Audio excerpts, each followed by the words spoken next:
The paradox of the Thunderbolt. In the history of air combat, some matchups became legendary. One of the most debated is how the Republic P-47 Thunderbolt, a fighter described by its own pilots as a 7-ton milk bottle with wings, managed to consistently defeat the Messerschmitt Bf-109, Germany's most iconic fighter of the war. On paper, the comparison looks almost absurd. The Bf-109 was smaller, lighter, and widely respected for its agility. The Thunderbolt, by contrast, was the heaviest single-engine fighter fielded by the Allies in Europe. Yet in combat over France and Germany between 1943 and 1945, the P-47 established itself as a dangerous and reliable opponent to the Luftwaffe's mainstay fighter. This paradox is not just one of raw statistics, though the numbers are striking. By the end of the war, Thunderbolt pilots in the European theatre had been credited with thousands of aerial victories against German fighters, including large numbers of Bf-109s. These results demand an explanation. How did a fighter derided as too heavy and unwieldy become one of the most successful air-to-air combat platforms of the conflict? In this video, we will examine the machines, the tactics that evolved, the pilots who flew and fought, and the results they achieved, and answer the question clearly: how did the heavy P-47 Thunderbolt defeat the fast and agile Bf-109 in the skies of Europe? Strengths and weaknesses. When comparing the P-47 Thunderbolt to the Messerschmitt Bf-109, it is easy to see why many observers initially doubted the American fighter's prospects in dogfights. The two aircraft represented different philosophies of air combat design, and their respective strengths pointed toward contrasting styles of fighting. The Bf-109 had entered combat in 1937 during the Spanish Civil War and was constantly refined throughout the war. It was compact with small wings. Powered by the Daimler-Benz DB605 engine producing around 1,475 horsepower, the Bf-109G could reach speeds of about 387 miles per hour at altitude.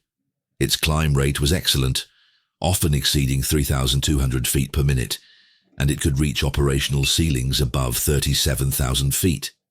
Its lightweight gave it agility in turns, something German pilots relied upon. Armament varied, but typically included a 20mm or 30mm cannon firing through the propeller hub, supported by two 13mm machine guns in the cowling. This combination allowed deadly concentrated fire. The P-47 Thunderbolt, by contrast, embodied American design priorities: power, ruggedness, and heavy armament. The P-47D, which became the dominant model in Europe from 1943, was powered by the Pratt & Whitney R2800 double wasp radial engine delivering 2,000 horsepower, coupled with a turbo supercharger system that gave excellent high-altitude performance. Fully loaded, the aircraft weighed over 14,000 pounds, nearly twice the weight of the Bf-109. Maximum speed at altitude was about 433 miles per hour, and its dive speed could exceed 500 miles per hour, far outpacing the Messerschmitt. The Thunderbolt's climb rate was more modest, at roughly 2,500 feet per minute, and its large size made it less nimble in tight maneuvers. Yet its strengths were decisive. It carried 8 50 caliber M2 Browning machine guns, capable of delivering over 13 pounds of lead per second in concentrated firepower. The aircraft was also heavily armored, with a robust airframe and self-sealing fuel tanks that made it one of the most survivable fighters of the war. Pilots noticed these contrasts immediately. German ace Günther Rall, who flew over 600 combat missions, described the Thunderbolt as a monster, but acknowledged its toughness and speed in a dive. American pilots, on the other hand, were trained not to play to the 109's strengths. The comparison reveals the logic behind the outcomes.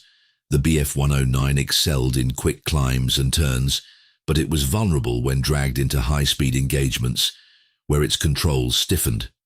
The Thunderbolt could not hope to outmaneuver a 109 in a turning contest, but it could dictate the fight through superior diving speed, firepower, and durability. These qualities shaped the tactics that gradually tipped the balance in favor of the Jug. Training, doctrine, and tactical adaptation. At the start of the air war over Europe in 1942-43, American fighter groups were learning how to integrate into the strategic bombing campaign. Escort missions for B-17 and B-24 bombers placed Thunderbolts into battles with experienced Luftwaffe units. Initially, the P-47's reputation suffered. American pilots, eager to protect the bombers, instinctively tried to turn with the attackers. The result was often fatal. The turning point was doctrine. U.S. fighter leadership, particularly commanders like Colonel Hubert Zemke of the 56th Fighter Group, emphasized discipline in using the Thunderbolt's advantages. Zemke drilled his pilots to fight using energy tactics, a method that relied on keeping altitude and speed as bargaining chips in combat. He told his men, "You never turn with a 109 or 190. You dive, you use your guns, and you climb again. The Jug's weight is not a handicap. If you use it properly, it becomes your weapon." This approach echoed principles that dated back to the First World War.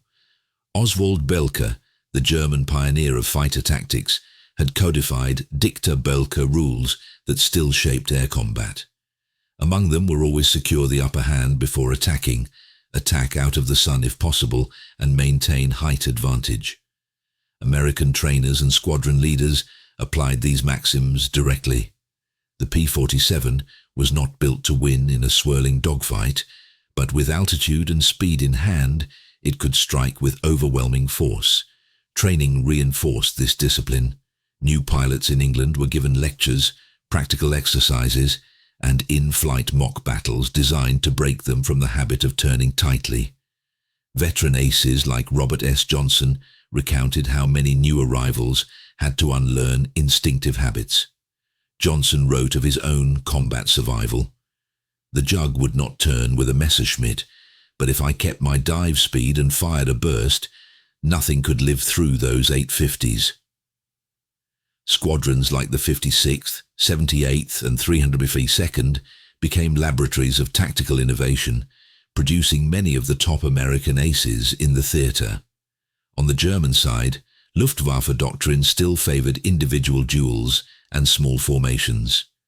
By 1943, attrition had reduced their cadre of highly skilled pilots.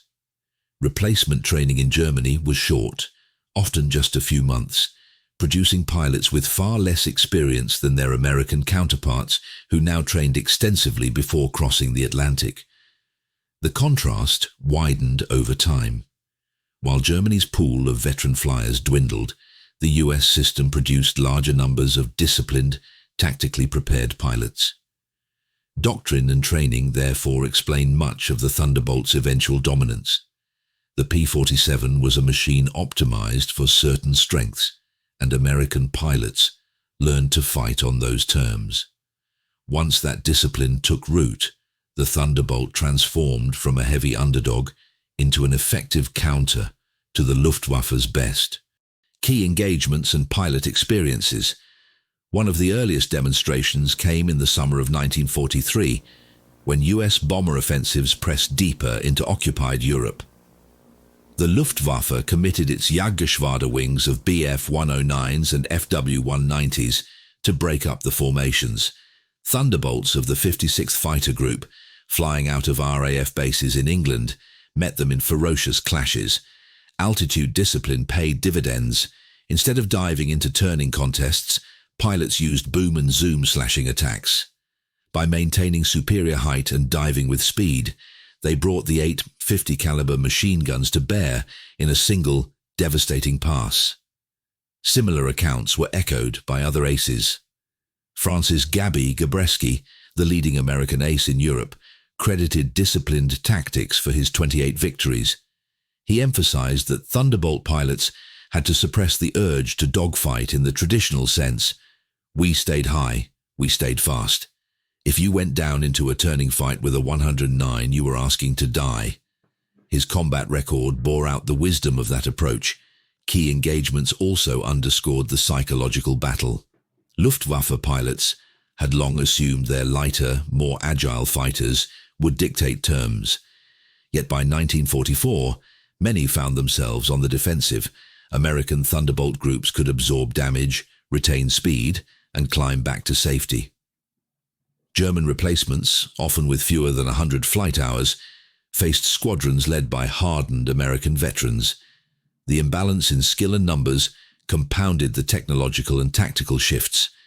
Dogfights over France in the lead-up to D-Day provide clear examples. P-47 units flew constant sweeps to deny the Luftwaffe freedom of action. Reports from the 56th and 78th Groups recorded multiple encounters where small German formations were broken apart by slashing Thunderbolt attacks from altitude.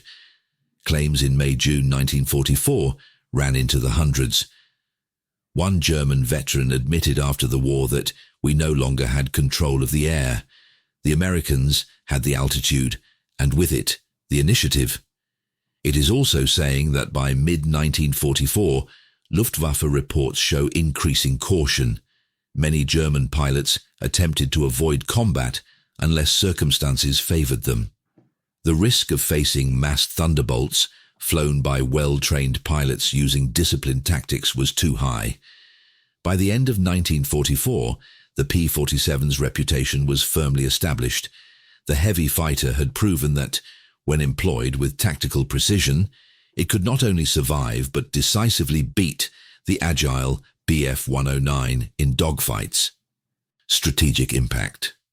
Between 1943 and 1945, Thunderbolt groups operating with the US 8th and 9th Air Forces recorded thousands of engagements with the Luftwaffe.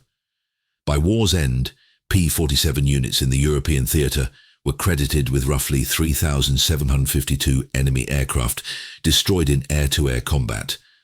A large portion of these were Bf-109s, which remained the backbone of German fighter defences throughout the war. The scale of destruction illustrates that the Jug's tactics and firepower were not theoretical advantages but consistent, battlefield-tested results. Broader operational results reinforced the point. By 1944, the Luftwaffe was increasingly unable to mount effective resistance to daylight bomber raids. German attempts to mass Bf-109s often ended with crippling losses, as Thunderbolt units dove from altitude, broke up attacks, and claimed dozens of kills in a single day. One striking statistic helps explain the results. Post-war analysis estimated that around 70% of all aerial victories in World War II were scored against opponents who never saw their attacker. Thunderbolt pilots, trained to exploit altitude, speed, and surprise, applied this principle relentlessly. Bf-109's agility mattered little if its pilot never had the chance to react. By 1944, the duel between the heavy Thunderbolt and the nimble Messerschmitt had a clear pattern. The Me-109 could outclimb and outturn at certain altitudes, but it was increasingly fighting on terms set by the P-47. American pilots leveraged speed in a dive, ruggedness in absorbing hits, high-altitude power from the turbo-supercharged engine, and disciplined teamwork rooted in tested doctrine. When these strengths were applied, the result was decisive. The P-47 neutralized the Bf-109's agility and turned the weight of the Jug into a weapon.